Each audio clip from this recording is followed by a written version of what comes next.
Graça e paz, Igreja do Senhor, João capítulo 15. Eu quero ler a partir do verso de número 1. Gostaria de ler até o verso 8. E a gente vai dar uma espremida nesse texto, vamos conversar um pouquinho. Conversa, ela é desafiadora nessa manhã. Particularmente eu gosto muito de conversas desafiadoras. Afinal de contas, Normalmente quando Jesus abria a boca, vou te falar, viu? Alguns desafios, algumas palavras difíceis de serem abraçadas, Jesus soltava. Eu gostaria de ler essas palavras de Jesus com vocês. Eu vou ler na NVT, a nova versão transformadora, pelo menos esse texto. João capítulo 15, do 1 até o 8. Diz assim a palavra de Deus. Eu sou a videira verdadeira. O meu pai é o lavrador. Todo ramo que, estando em mim, não dá fruto, ele corta. Todo ramo que dá fruto, ele poda, para que produza ainda mais. Vocês já foram limpos pela mensagem que eu lhes dei. Permaneçam em mim, e eu permanecerei em vocês. Pois assim como um ramo não pode produzir fruto se não estiver na videira, vocês também não poderão produzir frutos a menos que permaneçam em mim. Sim, eu sou a videira e vocês são os ramos. Quem permanece em mim e eu nele, produz muito fruto. Pois sem mim, vocês não podem fazer coisa alguma. Quem não permanece em mim é jogado fora como um ramo imprestável e seca.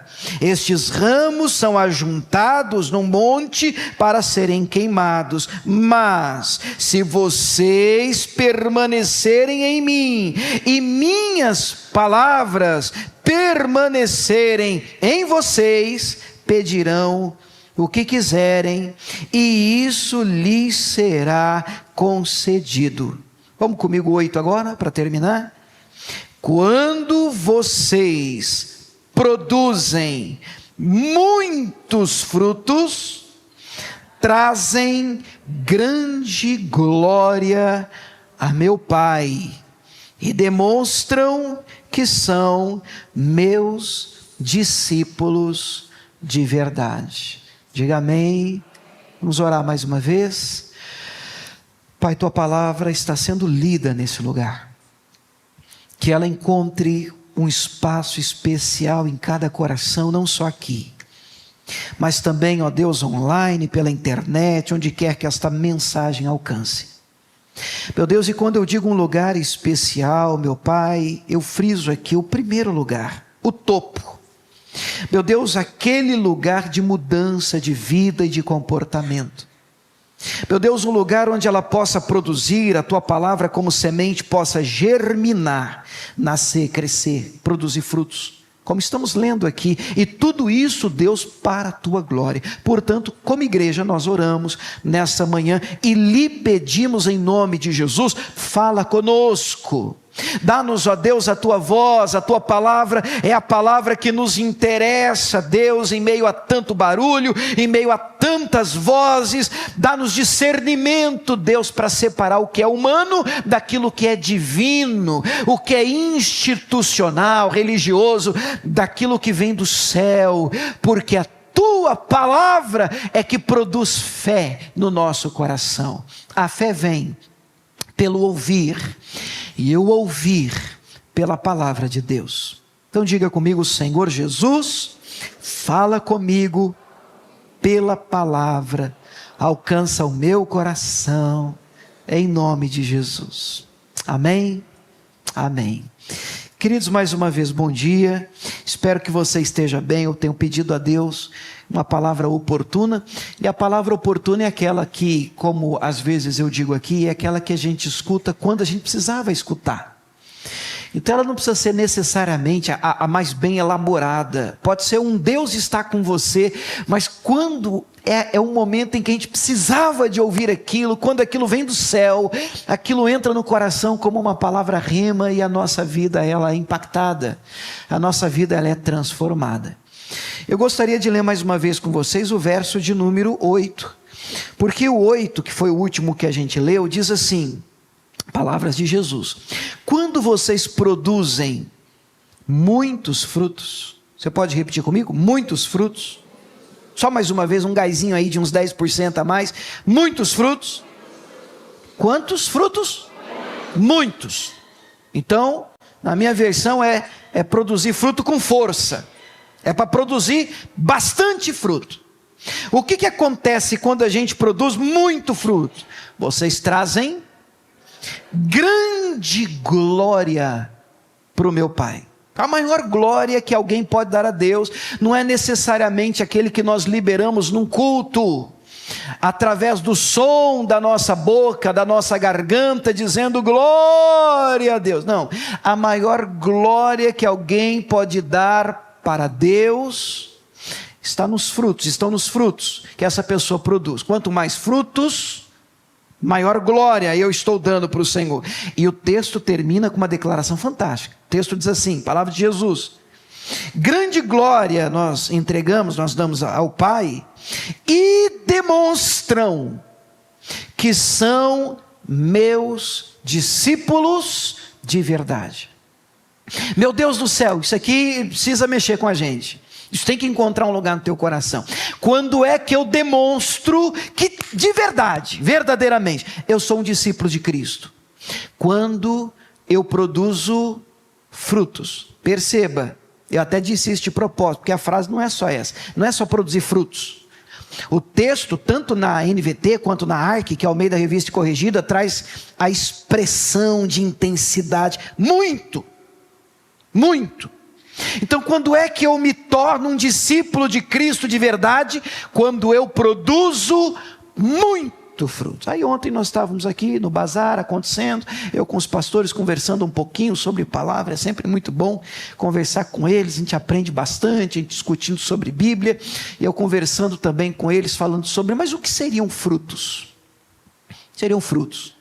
Nós podemos entender frutos como resultados externos, alguns até apontam isso, e eu não nego que obviamente, produzir frutos também pode ser compreendido como gerar para a glória de Deus, como alcançar vidas para a glória de Deus, como multiplicar para a glória de Deus. Mas eu entendo que estes frutos do lado de fora, eles precisam ser o reflexo de alguns frutos do lado de dentro. Deixa eu explicar isso melhor.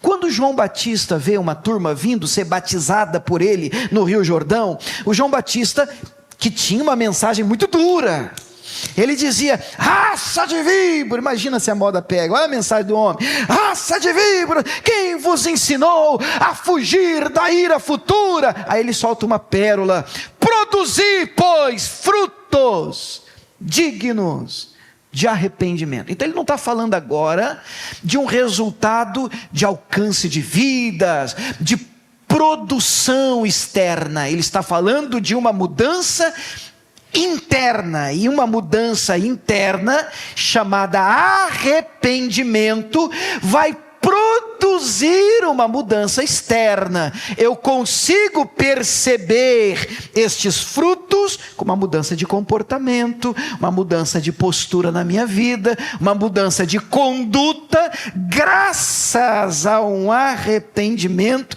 que aconteceu do lado de dentro. E eu gostaria de falar um pouquinho com vocês sobre estes frutos que precisam ser produzidos para a glória de Deus. Na verdade, irmãos, me parece bem claro no texto que nós todos precisamos, sejam frutos externos, sejam mudanças de comportamento, todos precisamos produzir frutos para a glória do Senhor. Eu penso que isso aqui está bem pacífico, amém, irmãos? Vocês concordam com isso? Todos precisamos produzir frutos para a glória de Deus, e estes frutos é que glorificam o Senhor, e estes frutos é que vão demonstrar que de verdade nós somos discípulos do Senhor Jesus. Até aqui tudo bem? Até porque a pergunta que não quer calar, e eu gostaria de explorar mais isso, está no início do texto. No verso 1 do capítulo 15, o texto vai dizer, Jesus vai dizer assim: eu sou a videira verdadeira, o meu Pai, Ele é o jardineiro, Ele é o agricultor, Ele é o lavrador. O meu Pai é aquele que cuida, olha para mim para você entender aqui o gesto, é aquele que cuida da vinha, do jardim. Olha que jardim lindo, só que o jardim de Deus ultrapassa as barreiras de uma placa denominacional. A igreja de Deus é muito maior do que a IBN, ou qualquer outra denominação. A igreja de Cristo é enorme, é linda, é fantástica, sem mácula, sem mancha. Jesus virá buscar a sua igreja, a sua noiva. Como eu amo a igreja de Cristo. Quando a gente fala de instituição, temos desafios, onde você junta um grupinho de gente, irmãos do céu, pensa num negócio que dá trabalho, gente, e aí você junta uma turma, tudo diferente, cada um com um pensamento, criação diferente, cabeça diferente, você põe tudo no mesmo lugar. Irmão, se o Espírito Santo não descer nesse negócio aí, tem tudo para dar errado. Tem tudo para um pegar o outro pelo pescoço. Não tem como esse negócio dar certo se o Espírito Santo não agir com força na igreja de Cristo. Mas o Espírito Santo, a boa notícia é essa, age com força no meio da igreja de Cristo. Eu sou feliz demais com a igreja de Jesus Cristo de Nazaré, até porque Deus ama a sua noiva, o noivo ama a noiva, amém? Ele é o lavrador, o Pai é o lavrador. Aí vem o verso 2, e aqui a gente começa a desenhar o recado de hoje. Jesus diz assim, olha só: todo ramo que, estando em mim, não dá fruto, cortou. Está em mim, não está produzindo, então não vai ficar ocupando a terra inutilmente. É pesado, mas é a pura verdade. Então, para que um sal que não salga? Não é assim? Vós sois o sal da terra. Se o sal se tornar insípido, não foi isso que Jesus disse? Perdeu o sabor, o poder de tempero, então para nada mais presta, a expressão usada por Jesus, senão para ser lançado fora. É a caneta que não escreve. Você já passou por isso? Você sabe o que você está precisando anotar um negócio? Aí você me dá uma caneta, aí você pega a caneta bonita, pesada, toda cheia de coisa, aí você vai escrever, o trem não escreve. Eu não sei você, para mim é lixo na hora, pá. Mas é bonita, mas está aqui no copo, eu penso que tenho, e na hora que eu preciso dela, eu não tenho. Então por que eu vou me enganar com esse negócio que não cumpre o propósito dela? Grampeador tem que grampear, borracha tem que apagar, lápis tem que escrever, caneta tem que funcionar, senão é sal que não salga. Para que você serve? Entendeu? Sal que não salga, caneta que não escreve, crente que não cumpre o seu propósito, é ramo na igreja, em Cristo, que não produz. Então ele vem e ajuda o pastor para ficar mais leve. Ele vem e corta. Então tá bom, já entendemos esse e nós não vamos gastar muito tempo com esse. Vamos falar do próximo agora. Ele continua assim: e todo ramo que dá fruto, eu e você, amém? É um elogio, amém, irmãos? Então vamos tentar de novo. Eu e você, amém? Então vamos lá, para nós agora. Todo ramo que dá fruto, nós estamos em Cristo, estamos produzindo, está tudo bem, estamos indo de vento em popa. O que ele faz? Pronto, ele corta também. Porque podar é cortar, é outro tipo de coisa, mas podar é corte. Então peraí, pastor, eu não produzo, facão nele. Eu produzo, facão nele. Pastor, não estou entendendo. É sobre isso que eu quero falar com vocês hoje. Eu quero falar com vocês hoje sobre o Deus que poda. O Deus que poda. O Deus que nos tesoura. O Deus que não tem medo de te tesourar, de te podar, de colocar alguns limites, de permitir algumas situações. Só que esse segundo corte tem um propósito completamente diferente do primeiro. Enquanto o primeiro corte, o jardineiro do céu, o lavrador, o agricultor, ele vem, está produzindo. Aí ele olha e diz assim: está produzindo. Agora ele vem com cuidado, com técnica, mas eu não posso mentir para você, tesourada dói do mesmo jeito.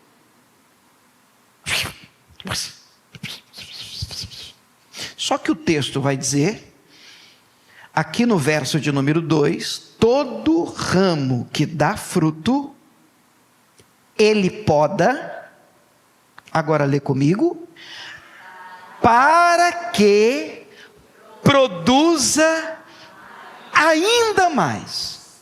Então Deus está interessado em extrair de mim e de você todo o seu potencial. Agora, isso significa afirmar que algumas podas vão acontecer. O que é a poda? Vamos ler juntos esse conceito, pelo menos, de poda. Está aqui, ó. Podar uma planta nem sempre está relacionado com a necessidade de reprimir o crescimento dos galhos.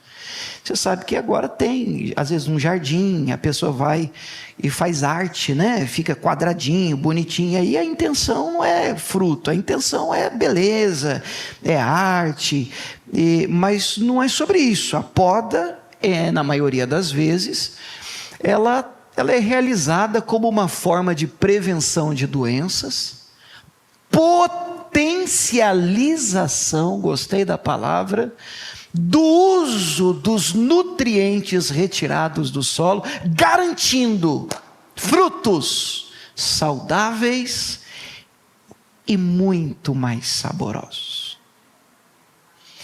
A poda serve para potencializar os seus frutos, sua capacidade de frutificar. E o que glorifica a Deus? O que glorifica a Deus são muitos frutos. Muitos frutos. Então, quando nós produzimos muito, Deus é glorificado. Mas ninguém consegue produzir muito se não for podado por Deus.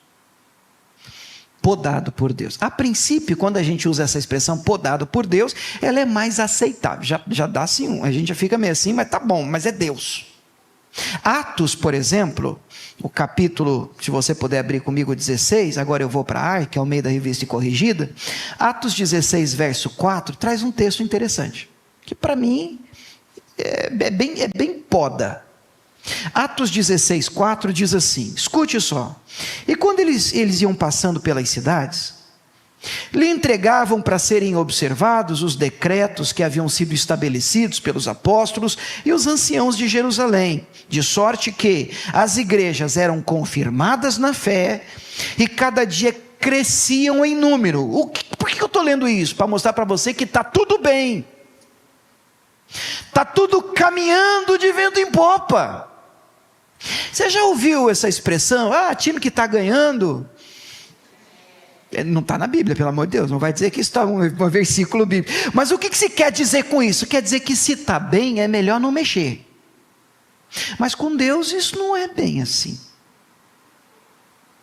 Porque nós falamos às vezes de necessidade de mudança e recomeço quando as coisas estão ruins, e é mais fácil aceitar que a gente precisa mudar e precisa abraçar o recomeço quando não está legal. Mas na quinta, por exemplo, o pastor Rafael trouxe uma palavra sobre o chamado de Abrão. E Abrão a princípio, o texto não entra em detalhes, mas Abrão está de boa. Abraão não está na pior, mas a Deus assim: sai da tua terra, da tua parentela, para a terra que eu vou te mostrar. E nós precisamos de disposição com Deus para estar abraçando o que a gente tem por lema nesse lugar: um recomeço, o novo de Deus. Talvez seja mais fácil abraçar o novo quando está ruim. Mas você já parou para pensar em momentos em que você está assim, bem, e Deus pode dizer assim para você: e aí, vamos mudar? Eu tenho algo diferente para você. Que vocês estão? O senhor está de brincadeira. Agora que acalmou, agora que o meu coração aliviou, agora que as coisas estão mais tranquilas, agora que eu estou encontrando um conforto, agora que Deus está dizendo: pois é.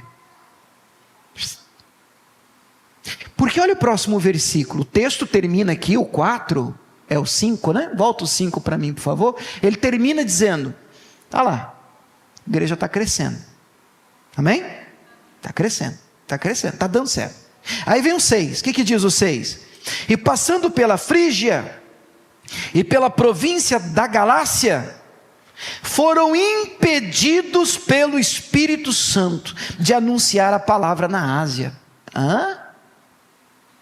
Mas Jesus não mandou lá em Marcos 16 ir por todo mundo e pregar o evangelho a toda criatura? Que esquisito, impedido pelo Espírito Santo de pregar.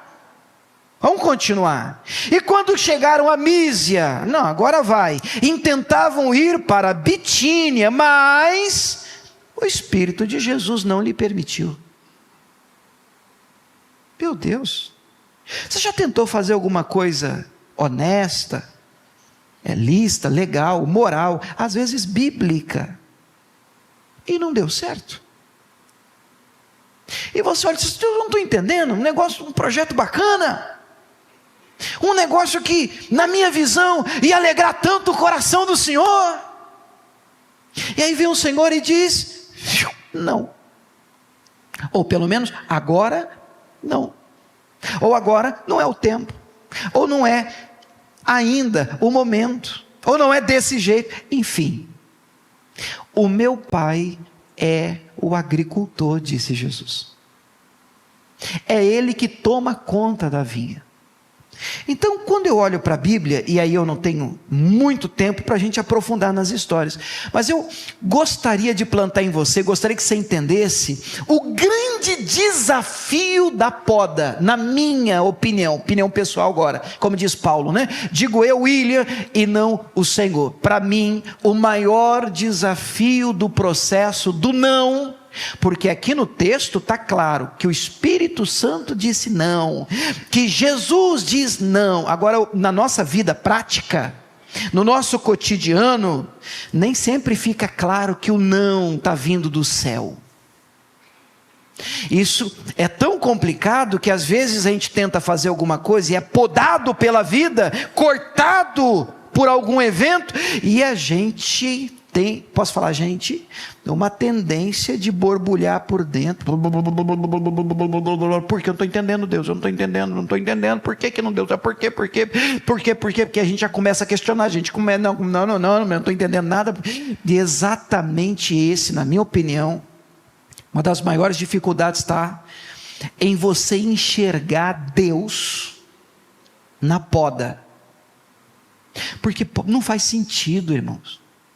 Um dia desses, eu não sei onde eu estava passando na rua, uma dessas avenidas de árvores que florescem, e alguém passou um dia, sei lá, um trabalho da prefeitura, e podou as árvores, tudo, cortou, e uma ficou feia demais. Aquilo que para mim era tão lindo, eu passava e dizia assim: gente, que bonito, que bacana. Aí depois que você olha uma árvore podada, uma planta podada, você diz: que triste, que coisa horrível, acabou com a planta. Porque a sensação que dá é: para que isso? Não precisava disso. E Deus, agricultor, diz: precisava. Não estava bom, mas pode ficar melhor. Pode ficar melhor. Você crê que você pode ficar melhor? Então deixa eu te contar um negócio. Eu queria que você acreditasse nisso. Tem coisa que você vai aprender aqui na igreja, ouvindo mensagem. Tem coisa que você vai aprender lendo livro, participando de devocional, na internet. Tem muito conteúdo bacana. Mas na escola de Deus, algumas coisas você só vai aprender na prática. Deus vai ensinar você na prática, nos desertos da vida. Você e Ele. E aí não é livro. Aí não é mensagem bonita que você anota. Aí é vida com vida. É poda. É tesoura. São eventos que acontecem na vida da gente, a gente não entende na hora, se não vigiar o coração, a gente até revolta, e é Deus treinando você. Você pode dizer amém? Fala amém mesmo, tudo bem, eu entendo que ninguém gosta de uma tesourada, mas amém ou não amém? É Deus dizendo: filhão, você vai ficar. Aí ele pá, você diz: ah! Por exemplo, José do Egito. Não vamos falar toda a história de José do Egito, mas se você puder deixar aberto pelo menos Gênesis 45, para mim é a cereja do bolo de uma história de anos. Todo mundo sabe que José foi vendido. Tinha sonhos o garoto, jovem. Aí ele sonhava o feixe dele de pé, os irmãos seguram, enfim, a gente conhece a história. Ele é vendido pelos irmãos, aí ele cai na casa de Potifar, em Gênesis 39, ele não desanima, ele bota para quebrar, vai trabalhar, as coisas estão melhorando. Olha aí, irmãos, está melhorando, sabe aquela sensação? Agora vai, cadeia. Está na sua Bíblia também? Cadeia, sem merecer, é injustiça. Mas um dia ele tem a revelação lá do sonho do faraó, e nós estamos resumindo a história, porque assim, é muito mais fácil ler isso do que passar por isso. Eu gosto mais de ler. Você vem, vira 3 folhas, 4 folhas, e você diz: exaltado. Olha aí como é que Deus exalta, olha como é que Deus faz. Agora, quando a gente passa por isso, a gente fica cego de ódio pelo irmão que nos prejudicou, que puxou o tapete, que nos feriu, que nos magoou. Porque a intenção normalmente de quem nos prejudica, pelo menos no texto, a intenção não era: vamos podar José. Eles queriam matar o Zé, eles queriam acabar com a vida do Zé. Mas o nosso Deus converte maldição em bênção. Nós cantamos aqui que Ele usa tudo para a glória dEle. Tudo coopera juntamente. Olha, eu gosto do juntamente, porque pão royal sozinho eu não como. Mas isso juntamente com os demais ingredientes faz um bolo. Então Deus sabe misturar, para que lá na frente você se torne o homem que Ele criou você para ser, que Ele quer usar, a mulher que Ele quer usar.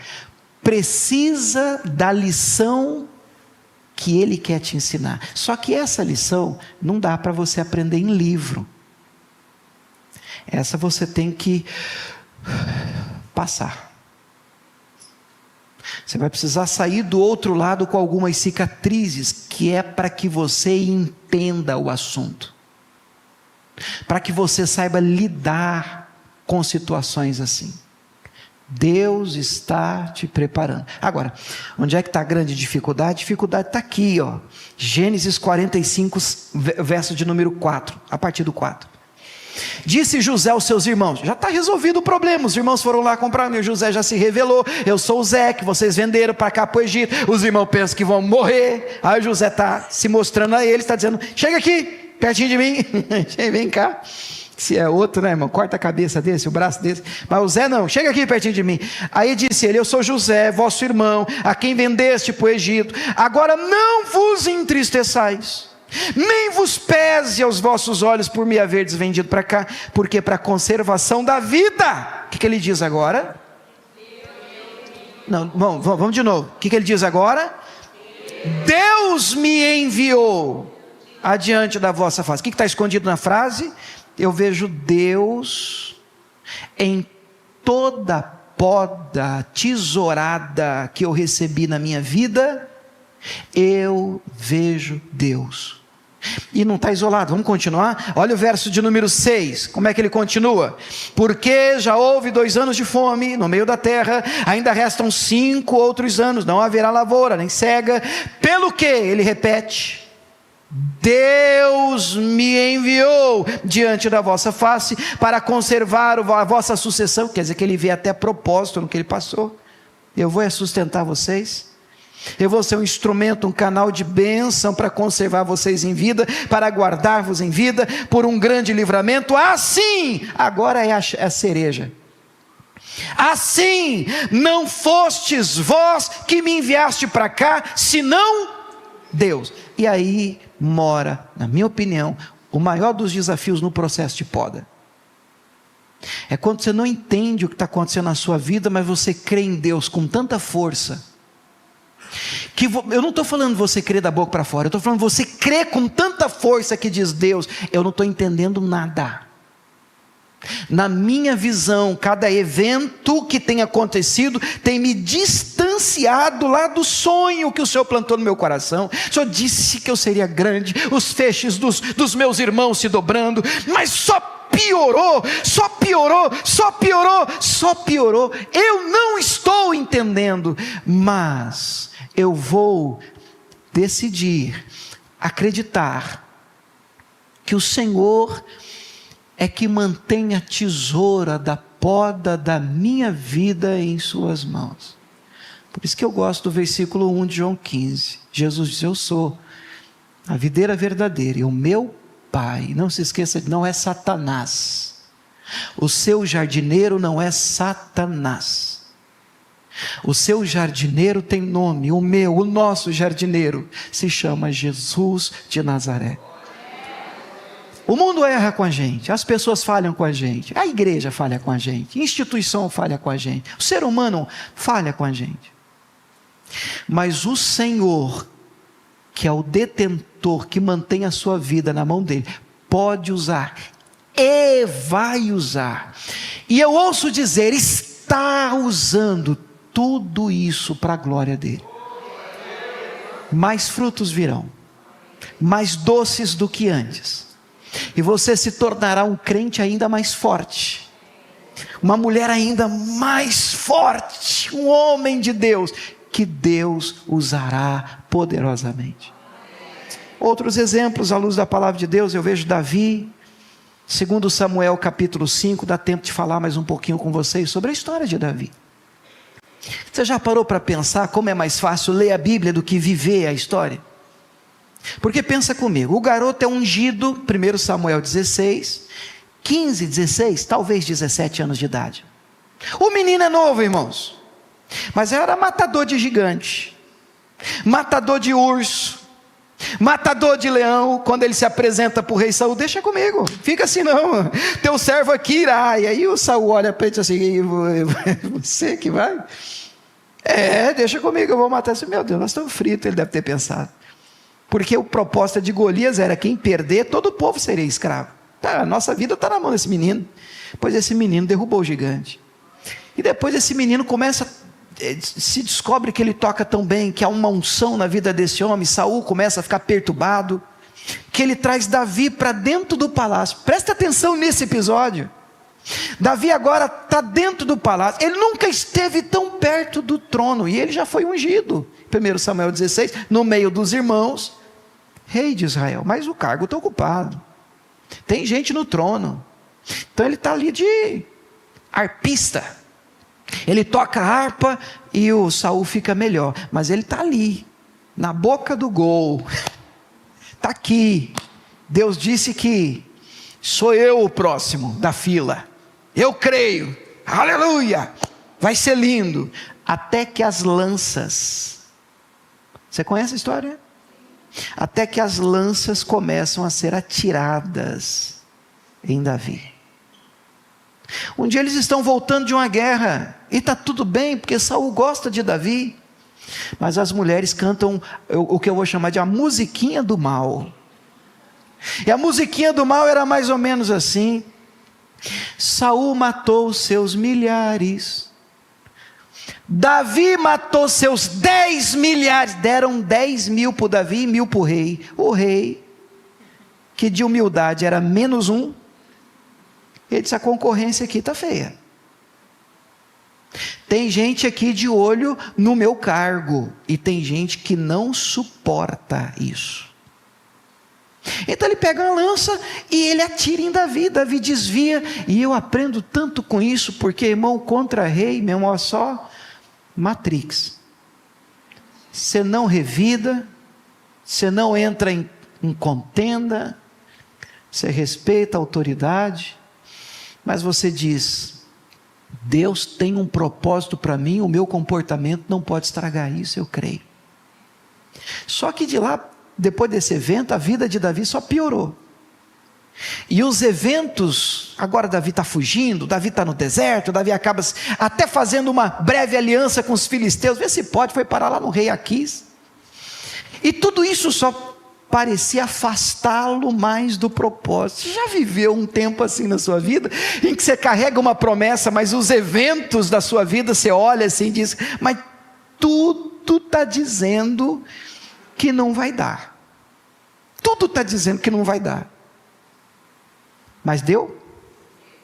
Deu. Em 2 Samuel, no capítulo 5, todas as tribos de Israel vêm a Davi e diz: nós queremos que você seja o nosso rei. Cumpre-se Deuteronômio 28, se ouvires a voz do Senhor teu Deus, todas estas bênçãos virão sobre ti, te alcançarão. Você não precisa forçar a barra. O que Deus tem para você virá em nome de Jesus. Você só não pode abortar o processo. Você tem que enxergar Deus até nos momentos em que você olha e vê assim: meu Deus, e lá vem a lança. Mas e como é que eu vejo Deus nisso? Não, Deus está me treinando, me preparando, porque a promessa vai se cumprir em nome de Jesus. Queridos, exemplo de Paulo, segundo aos Coríntios capítulo 11, eu estou terminando. Eu vou ler com vocês o que esse homem passou, pelo menos um pedaço, mas vamos ler e não sai correndo não, olha só. 2 Coríntios 11, 22. São hebreus? Pergunta ele. Também eu.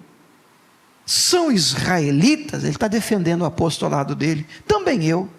São descendência de Abraão? Também eu. São ministros de Cristo? E eu falo como fora de mim? Eu ainda mais. E aí começa a lista. Em trabalhos, muito mais. Em açoites, mais do que eles. Em prisões, muito mais, em perigo de morte, muitas vezes, recebi dos judeus 5 quarentenas de açoite menos 1, 3 vezes eu fui açoitado com vara, uma vez eu fui apedrejado, 3 vezes eu sofri naufrágio, uma noite, um dia eu passei no abismo, em viagens muitas vezes, em perigos de rios, em perigos de salteadores, em perigos dos da minha nação, em perigos dos gentios, em perigos na cidade, em perigos no deserto, em perigos no mar, em perigos entre os falsos irmãos. Você está pensando que isso é de hoje, meu irmão? em trabalhos e fadiga, em vigílias, muitas vezes em fome, sede, jejum, muitas vezes frio, nudez, e além das coisas exteriores, me oprime, pesa sobre mim cada dia o cuidado de todas as igrejas. Sabe, eu olho para esse texto e penso, tanta gente quer fazer o que Paulo fez. Sabe que as pessoas querem alcançar o que você alcançou, mas elas não querem passar pelo que você passou.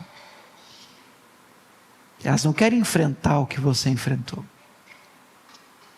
As pessoas às vezes olham para alguém que está frutificando bastante e diz, Deus deve ter olhado e falado para ele, esse é o cara.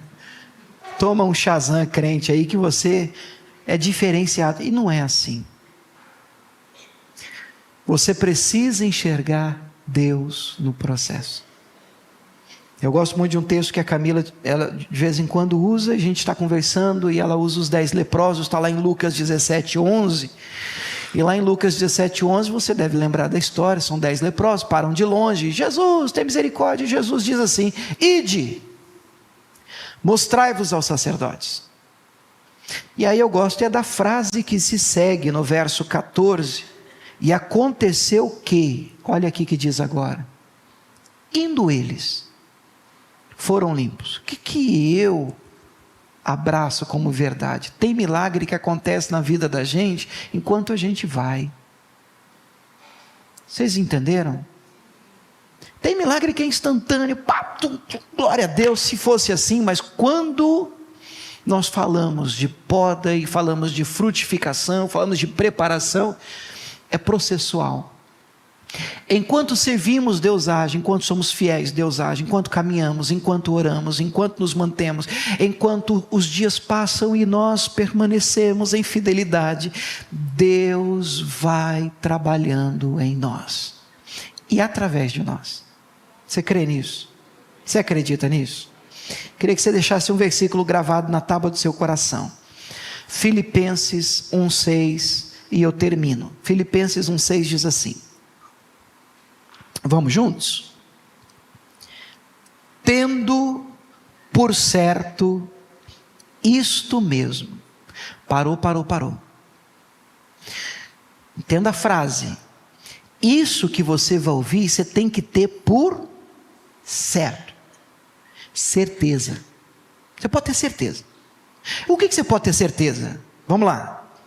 Que aquele que em vós começou a boa obra, a aperfeiçoará até ao dia de Jesus Cristo. Você pode dizer glória a Deus por isso?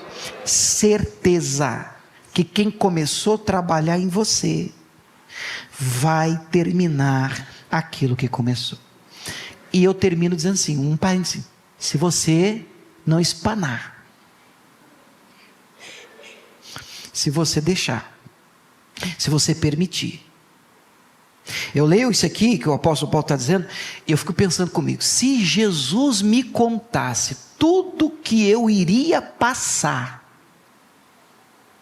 ou pelo menos ainda vou, eu acho que eu sairia correndo. Se você soubesse que você passaria por tudo que você passou para ser a pessoa que você é hoje, mas Deus está trabalhando em você, e eu falo pela fé, eu creio nisso que eu estou dizendo aqui, não é só para te agradar não, mas olha que crente você tem se tornado, olha que pessoa melhor, que ser humano forte, que pessoa mais firme com Deus. Quando nós entendemos o processo, é isso que acontece. Nós tivemos o congresso de mulheres aqui, e o pessoal do louvor pode vir, e no congresso de mulheres, a Luciana leu, ela terminou a palestra dela, lendo um texto que eu quero ler com vocês. Eu queria que você prestasse atenção, porque não está aqui no telão. Você tem aquela foto do porquê, Jesus? Você pode colocar, Samuel, aquela do porquê, que tem assim uma árvore podada, eu acho que é. Está aí ou não? Não é a outra, isso aí, é isso. Essa é a ideia que a gente tem quando a tesoura passa por nós. O que eu fiz para Deus? Mas escute, a história com atenção, para dar referência que é de Bunny Wilson, a referência. Escute 3 minutinhos. Era uma vez um velho ramo de videira, e já fazia um bom tempo que ele vivia naquele vinhedo. Certo dia, um ramo novo, vai imaginando, um ramo mais novo cresceu e se desenvolveu, e desenvolveu outros ramos, deu frutos. Num dia de verão, o ramo mais novo, o raminho, ele se encheu de coragem, dirigiu-se assim para o ramo mais velho, e ele comentou com a voz estridente: olha, deve ser muito legal saber que as pessoas vêm de longe para saborear a doçura das suas uvas. O velho ramo concordou.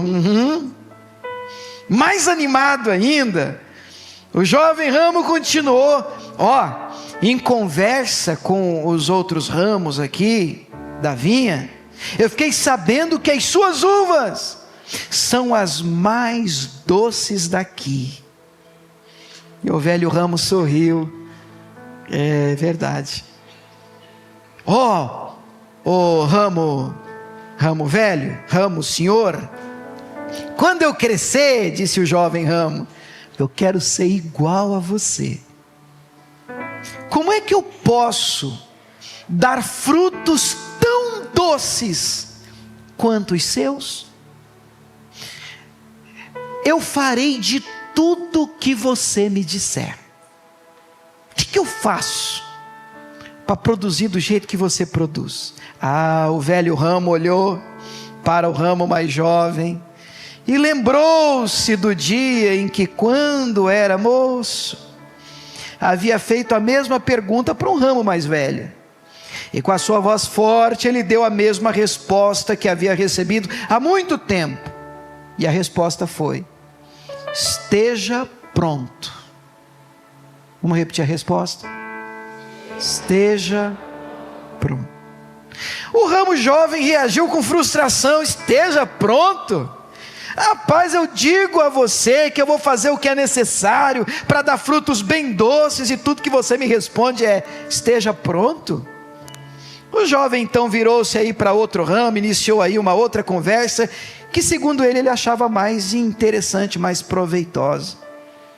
Bem, todos os dias se ouvia aquele zum, zum, zum, aquele barulho no vinhedo, enquanto os ramos fofocavam, perdendo tempo, comparando a doçura das suas uvas. Mas para o jovem ramo, aquele era o melhor lugar do mundo. Mas em uma manhã fria de outono, o ranger do velho portão de madeira se abrindo acordou o jovem ramo. E ao olhar lá para a ponta da fileira da vinha, lá no fim, eles batiam na ponta, ele viu o jardineiro entrando. E geralmente os ramos batiam palmas, faziam festa quando o jardineiro aparecia. Mas hoje havia algo estranho no ar. O silêncio tomou conta do vinhedo. O jovem ramo deu uma espiada no velho ramo, que parecia bem tranquilo. Então voltou sua atenção lá para a ponta da fileira do vinhedo. E o jardineiro parou, junto ao primeiro ramo da fileira. O jovem ramo estava certo de que ele tinha vindo elogiar o seu amigo pelo crescimento. Mas observando atentamente, o ramo jovem percebeu que o jardineiro dobrou os joelhos, pegou uma tesoura afiadíssima no bolso de trás, foi em direção ao companheiro da fileira, o ramo. E agindo por instinto, o ramo lá da ponta da fila encolheu as folhas. O jovem ramo o ouviu implorar lá no último canto da fileira, dizendo, gritando: para, por que você está fazendo isso comigo? Eu não tenho produzido uvas docinhas, eu não tenho honrado o vinhedo, por favor, eu imploro, não me trate assim. E antes que o jovem ramo aqui piscasse, o seu amigo lá da fileira estava inteiro no chão, a não ser pelo caule, todo podado. O jovem ramo aqui voltou-se para o velho ramo e perguntou, baixinho, morrendo de medo: o que está acontecendo? Por que o jardineiro fez isso? E o velho ramo não respondeu.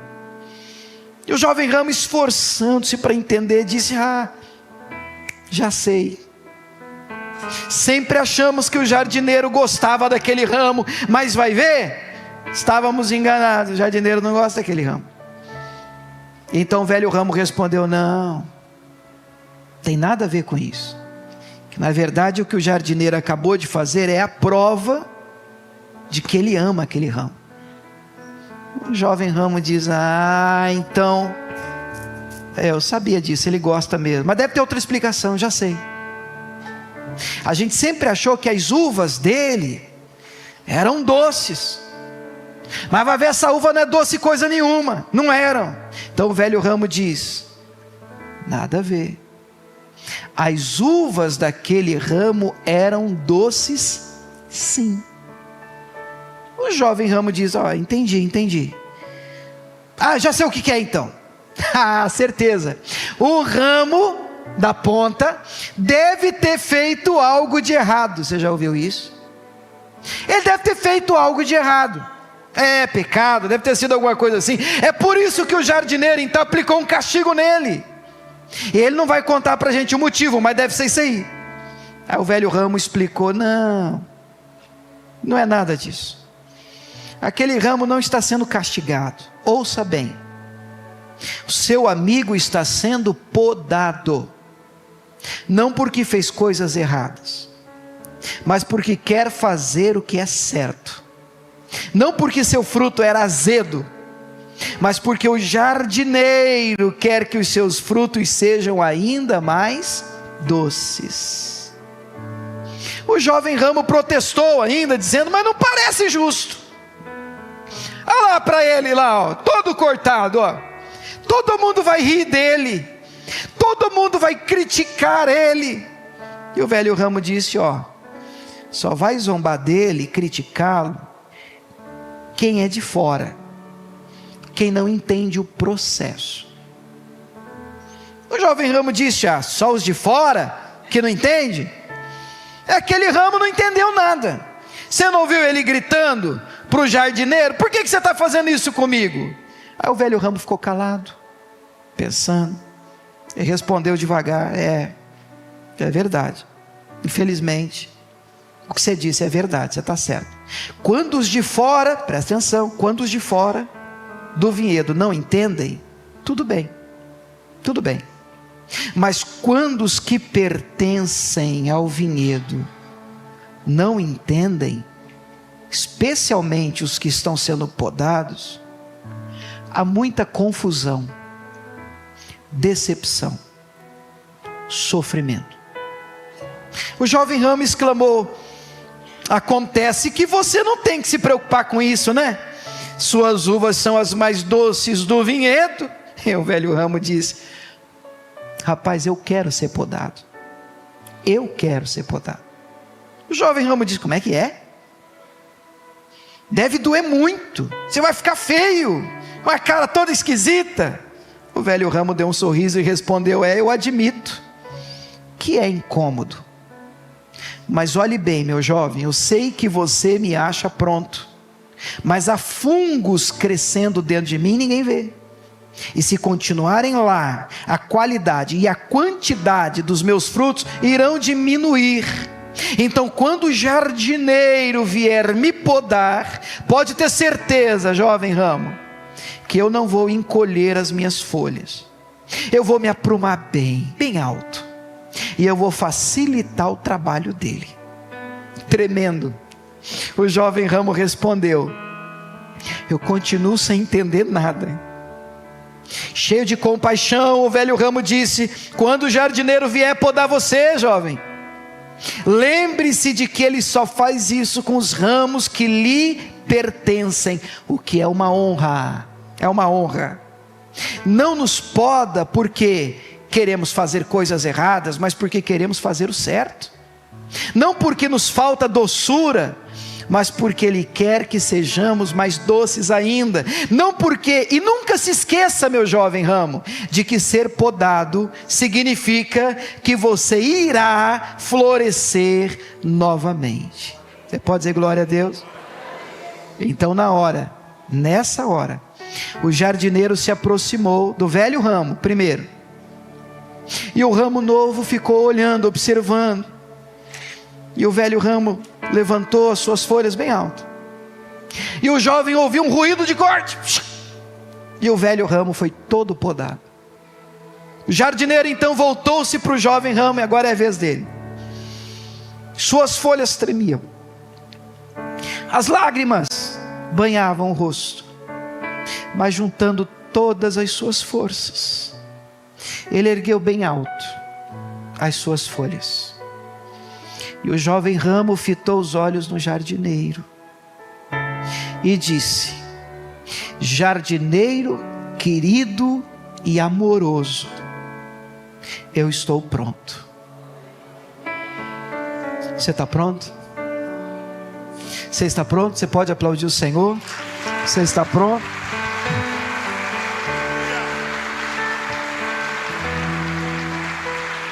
Você pode fechar os teus olhos? Jardineiro querido e amoroso, tua palavra diz que o Senhor é bom, e nós precisamos ser honestos em dizer ao Senhor que nem sempre parece. Enfrentamos situações, meu Pai, nessa vida que tentam nos mostrar o contrário, que teimam em nos dizer que o Senhor não é bom, que o Senhor não se preocupa conosco. Meu Deus, todos os dias a nossa fé, a nossa confiança em Ti, ela é posta em xeque, ela é questionada, ela é afrontada por Satanás. Mas nós queremos declarar a nossa fidelidade ao Senhor nessa manhã. Nós queremos dizer: jardineiro bom e fiel, ó lavrador da vinha de Deus, melhor dos agricultores, meu Deus, nós unimos todas as nossas forças, e diante de Ti nós oramos, dizendo: seja feita a Tua vontade, seja na terra, seja no céu. Meu Deus, use os eventos da nossa vida para a Tua glória, faz-nos percebê-lo no processo, ajude-nos a enxergar o Senhor em meio às dores dos cortes, das podas, dos nãos, das frustrações, daquilo que para nós parecia estar bom, caminhando bem, e então lá vem um evento, meu Deus, e derruba tudo, e um sentimento de frustração se instala, um sentimento de tristeza nos visita. É impossível, Senhor, que não venham os questionamentos, os porquês, mas nós pedimos nessa manhã: perdoa a nossa incredulidade, ó bom e fiel jardineiro. Ajude-nos a confiar em Ti, mesmo quando tudo parece, Senhor, tão diferente do que temos orado, temos pedido. Mas nós queremos sair daqui e descansar na Tua vontade e soberania, em nome de Jesus. Diga: Senhor Jesus, eu me rendo diante de Ti, faça em mim e através de mim a Tua vontade. Você pode dizer amém? Vamos aplaudir o nosso Deus. Vamos ficar de pé, igreja do Senhor.